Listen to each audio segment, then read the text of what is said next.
তাদের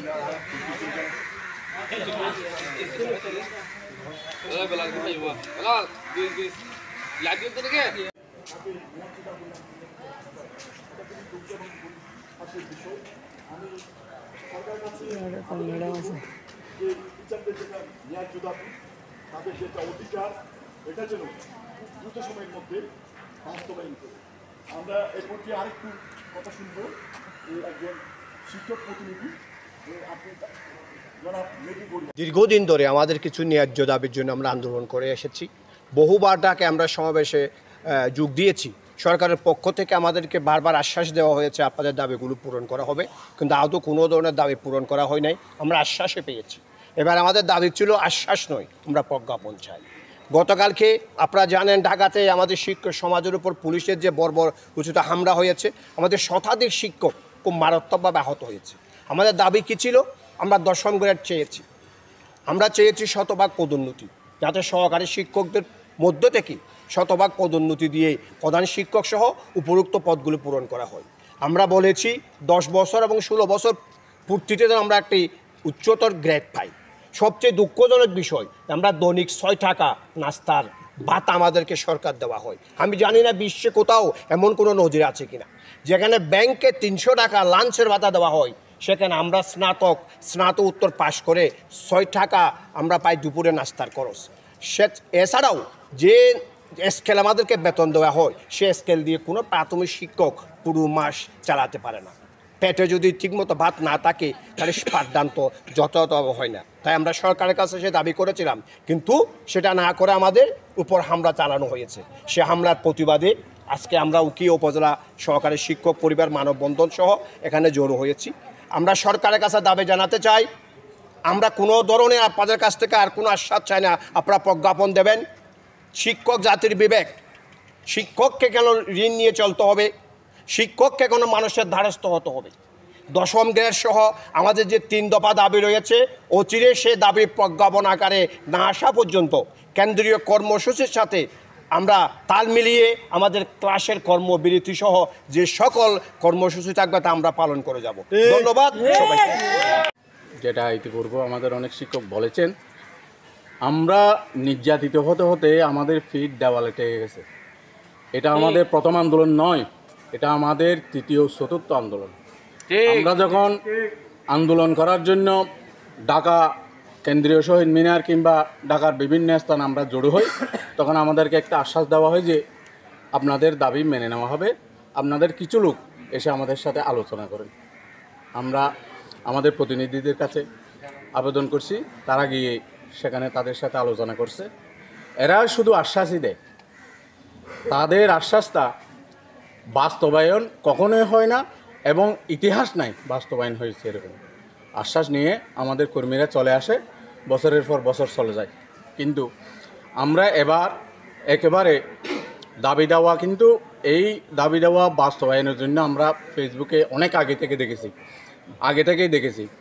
কিন্তু এই আগে থেকে ওদেরকে বলে দেওয়া হয়েছে যেন তারা আমাদের সাথে একটু কথা বলে। আমরা শিক্ষক, আমাদের নুনান্তে কান্তাপুরায় অনেক শিক্ষক ঋণে জর্জরিত। তাছাড়া আমরা শিক্ষক, আমরা 3য় গ্রেডে থাকবো কেন? আমরা 3য় শ্রেণীর কর্মচারী তো হতে চাই না। অন্তত আমাদের ইজ্জতের দিকে তাকিয়ে আমাদের গ্রেডটা একটু উন্নত করা হোক। 10ম গ্রেড, এটাকে এন্ট্রি পথ ধরে আমাদেরকে দিতে হবে। এটা আমাদের কেন্দ্রের ঘোষণা, আমরা কেন্দ্রের ঘোষণার সাথে একমত। আর 10 বছর এবং 16 বছরে আমাদের একটা গ্রেড দিতে হবে সম্মানজনক। এটাও একটা জটিলতা আছে, এটা নিরসন করতে হবে এবং আমাদের পদোন্নতি দিতে হবে। আমাদের পদোন্নতি না দিয়ে এরা কি করে, বিভিন্ন পরীক্ষা থেকে BCS থেকে শিক্ষকদের প্রধান শিক্ষক পদে পদায়ন করে ফেলে, পোস্টগুলো ফিল আপ হয়ে যায়। আমরা নিরাশ হতে আমাদের আর জায়গা থাকে না। আমরা ক্লাসে ভালো করে মন মানসিকতা ভালো রেখে ক্লাস করতে পারি না, আমরা টেনশন করি। এই জন্য সরকারকে আবেদন জানাই, আমাদের দাবিগুলো যেন তারা সুবিবেচনায় নেয়। আমাদের দাবি যদি অযৌক্তিক হয় তাহলে এরা বাতিল করে দেবে। কিন্তু আমাদের যোগ্যতার উন্নয়ন ডিপার্টমেন্টে আমরা শত পদোন্নতির পরিপত্র আমরা ফেসবুকে দেখতেছি। তাদের যোগ্যতা আর আমাদের যোগ্যতা, তাদের চেয়ে আমাদের যোগ্যতা বেশি, তারপরেও আমাদেরকে ওই গ্রেডটাই দেওয়া হয় না। ওরা শুধু একটা কারণ দেখায়, আমাদের জনসংখ্যার জনবল বেশি। জনবল বেশি তো আপনারাই নিয়েছেন। জনবল নেওয়ার পরে আমাদের যদি সামাজিক মর্যাদা এবং আর্থিক মর্যাদা দিতে না পারেন তাহলে তো দেশে একটা বিশৃঙ্খল পরিস্থিতি সৃষ্টি হবে। বিষয়টি সুবিবেচনার জন্য আমি সংশ্লিষ্ট কর্তৃপক্ষের কাছে আবেদন জানাচ্ছি। ধন্যবাদ।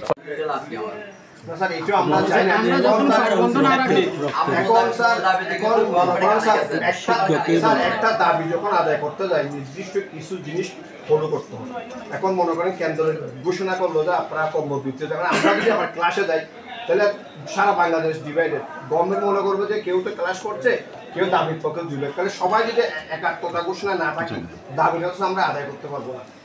আর কেন্দ্র যদি কালকে আজকে রাতে বলো যেন আগামীকাল থেকে ক্লাস চলমান, সকল স্কুলে ক্লাস চলমান থাকলে আমাদের কোনো আপত্তি নেই।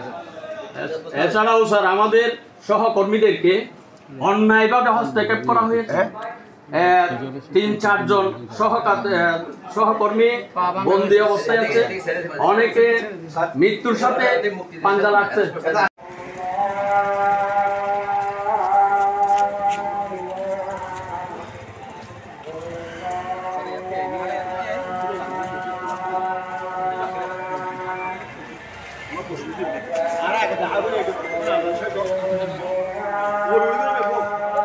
বহুদিন ধরে আমাদের ন্যায্য দাবির জন্য আমরা আন্দোলন করে আসছি।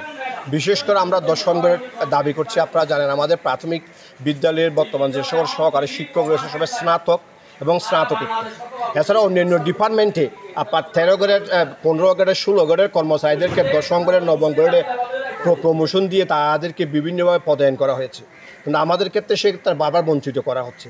সেই জন্য আমরা প্রথমে 10 গ্রেডের দাবি, তারপর শতভাগ পদোন্নতি আমরা চেয়েছি।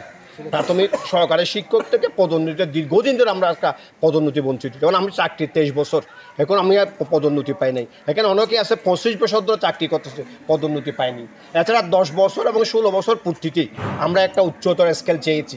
এই 3 দফা দাবিতেই আমাদের আন্দোলন, এটা কেন্দ্রীয়ভাবে আন্দোলন হয়েছে। আপনি যদি একটু বলেন আজকে আমরা আমাদের আন্দোলনের কর্মসূচি নিয়ে কিছুক্ষণ আগেই আমরা শিক্ষা অফিসে আমাদের শিক্ষা অফিসার মহোদয়ের সাথে কথা বলেছি।